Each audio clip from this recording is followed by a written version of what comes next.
So ngayon mga friendship, ako ito susukan. Tingnan natin.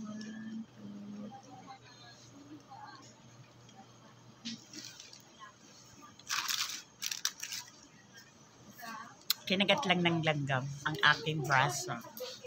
Mga friendship. Sabi ng isang kahit hindi na raw maging miss kidney kung nagdadialysis naman. Yung sobra. Oh. So ngayon tayo ay magpapangalawang tuso. Kaya kasi nagduduksan ng buhay namin. Andito na kasi yung tinatawag namin kidney or dialyzer.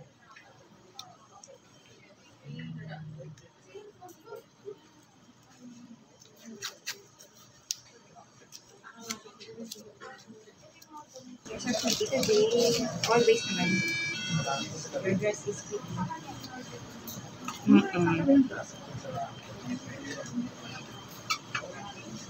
Nagawa ka ng gum, may mga followers ka na.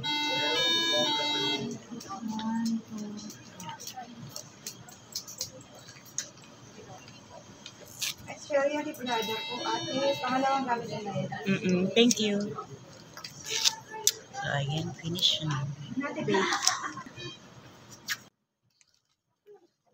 Masaya, no? Yeah.